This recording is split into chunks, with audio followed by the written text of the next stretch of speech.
Hey guys and girls, Board now back with you. On this video I will be doing a roundup of BBC's America's show The Tourist, the sort of black comedy thriller mystery with Jamie Dornan, Danielle MacDonald, bunch of other names. And obviously some of you would have noticed I did the first three episodes on the channel. So if you want those individual reviews, you can check that out. But since it's sort of finishing this weekend, or the last episode airs this weekend on Sunday, and they're on iPlayer anyway, but the actual last episode airs on TV on Sunday. And I got a couple of episodes behind on my review, so I thought it just made sense to kind of round the whole thing up and watch the last two and just talk about, I guess, more so the back half of the season and my overall thoughts on it. So I think at times it was a slow sort of burn, like a bit too slow. I think at times it did feel too stretched out. I would say that as a complaint. And there's certain things like small complaints I had, like some of the stuff with Nathan.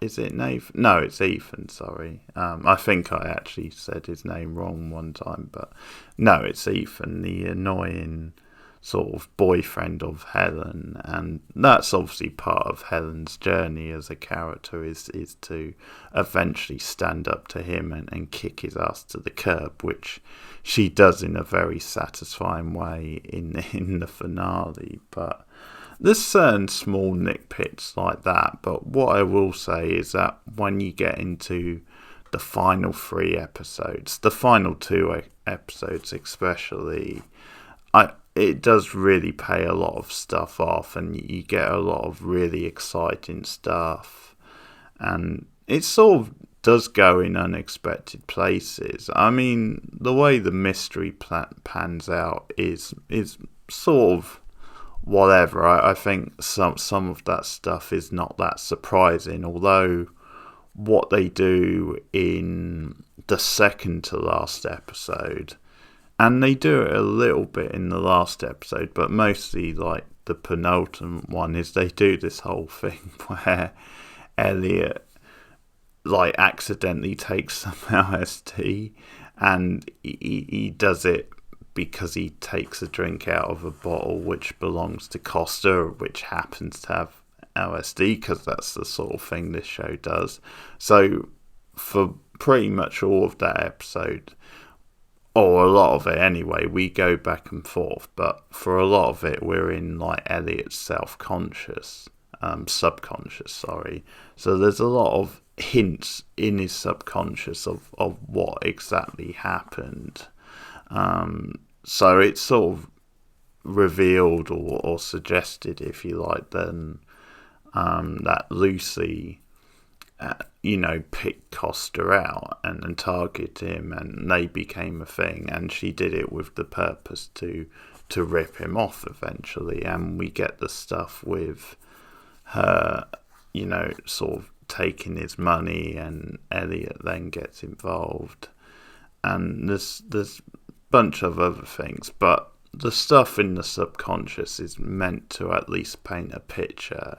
Now, I think that's quite clever, because that's obviously inconsistent, so it may not be reliable because it's subconscious. So there's an element of doubt by the end of the show whether that's all legitimate. But I think some of the stuff Lucy says, it sort of bears that out. But a lot of the stuff in the subconscious, it is pretty dark stuff, and it does get full on weird, and I think it fits the show. I think it fits this idea of a guy who's lost his memory, and some of like the quirky dark humour of the show. So it actually fits quite well, and I do like those scenes. It's quite a clever way, I think, to actually get some explanation without becoming too sort of plodding and over explaining things, but it obviously leaves certain things open to your imagination.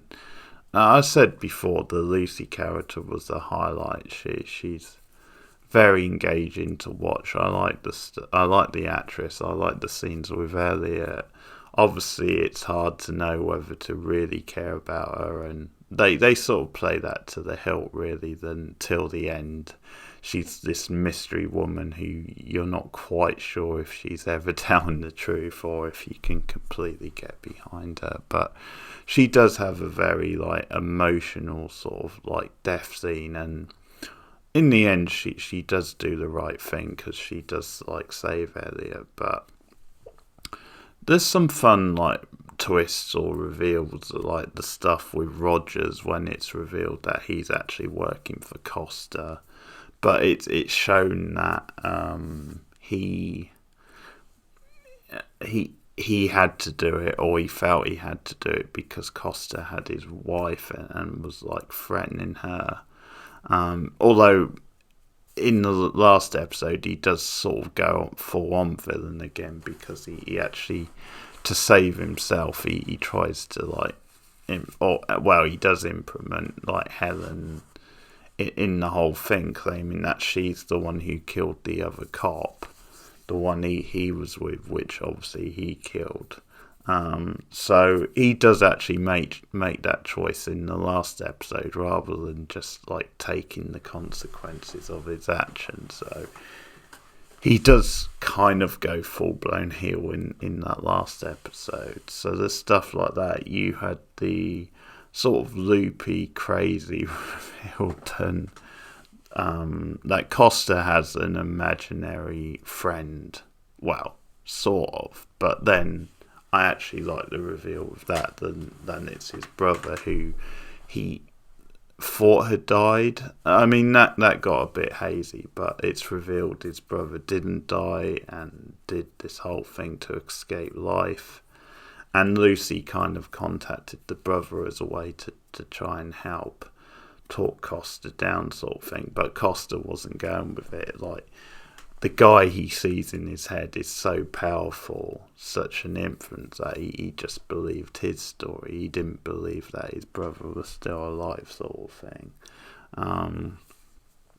But it's all exciting stuff anyway. A lot of the reveals and stuff going on in the last two episodes was really good. There's some really good black humour, and I like the stuff in the diner late in the final episode, with Helen and with Elliot, where they come up with this plan to like hold up a diner to buy themselves some time, because Helen is trying to scramble and get together like evidence that Rogers set them up, like, and that he's the real kind of villain in that well, then she's innocent.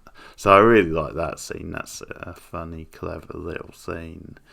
As I said, things do go, a bit darker than I sort of expected in some ways, and the sort of end of the show was really dark. But before I talk about that, I will say the last couple of episodes were actually really moving, more than I expected. I think Danielle MacDonald is great. I think it obviously takes a bit of time to, in some ways, get into her character, just because you're jumping back and forth. But similar to like the Lucy character, I think every scene that Helen has pretty much with Elliot is really great stuff. I think when Elliot like interacts with her and with Lucy is some of the show's best stuff. But she's a delight to watch. She's very likable and engaging, and she obviously does some, as the plot develops, some more emotional stuff, which is very like believable, and she knows how to do a range. She has a lot of stuff going on. I also like, just going back to Lucy for a minute, but I also enjoyed her and the reveal that she'd been using like combinations of Spice Girls names as part of her cover. Like, so she had all these different identities, she had all these different passports, And I like that reveal then. It was, she was used for each identity. It was a combination of Spice Girls names. Man, that was pretty, funny and creative. And it sort of goes along with some of the pop stuff they worked into the show. Like a scene in one episode where, like the sort of rookie cop was, singing along to Murder on the Dance Floor, so that's pretty fun. But yeah, obviously by the end it got quite dark, because Elliot had been seeing this woman in his visions, in his subconscious, and he sort of felt she holds the key to revealing who I am, because that's another thing. Even if he had a picture of what happened in Australia before he lost his memory and what happened with Lucy, which again I think is open to debate. Some of that stuff is it's his subconscious, so it might not totally be true. Although I think some of the stuff Lucy says could indicate that it is roughly true, but obviously that still doesn't explain who he is, him as a person, and that's where things really take a dark turn, where they've tracked down this woman for him, and she comes to the prison. And see, I just thought it was going to be something, simple or something like that, like she was going to be his mother or something, although I don't know in a way what the point of that would have been. But no, what we got was really dark, because she reveals that he used her to run drugs, and that she shows these marks on her body, and that he actually cut into her, so that she, to get the drugs out at one point, and it was really, really vicious, really nasty. And she talks about how he used her and these other girls, and that was the whole thing. And obviously Elliot, if that is his real name, but he's trying to convince himself, saying no, that's not me. And obviously she's saying yes, that's what you did. And it's sort of interesting that she doesn't prosecute in the end. She just says, she was mistaken, it was someone else. And I've sort of got two ideas for why that is. I think one, it might just be, what's the point at this time? At this point, she might just feel, well, it's done now. Is prosecuting him really going to change that much? Or a sort of a better reading on it, which I like to think is more closer, is, I think, because when you see the rest of the episode, Elliot obviously is really tortured when he finds out what he was, or who he is, and what he had done. And he tries to kill himself at one point. He runs his car off the road. And so I think I like to read it as she didn't go through with prosecuting him because she sort of wanted him to live the rest of his life knowing, he still would have had that anyway, and especially if he's locked up sort of thing, I guess that sort of would keep his mind on it even more. But I guess, this idea of almost then it was their secret, living the rest of his life knowing that, and walking around in everyday life knowing that. I guess maybe she was just thinking that's the best revenge, so to speak. But so it does go obviously really dark places near the end, and they sort of do this thing where, because Helen, has shown she's kicked old Ethan to the curb, and she's sort of decided that she likes Elliot. And again, I think there's some great chemistry, some really moving scenes with the two of them. And after the whole thing, she kisses him, and that's obviously before the woman comes along later. So Helen obviously finds this out, and that's it. She doesn't want anything to do with Elliot, and we sort of get a little bit of an ambiguous ending, but when she's having cocktails with like another cop and they're talking, and the other cop sort of makes some interesting points about how people do change or people deserve another chance, and she tells this weird little story about how like her husband, who she's married to now,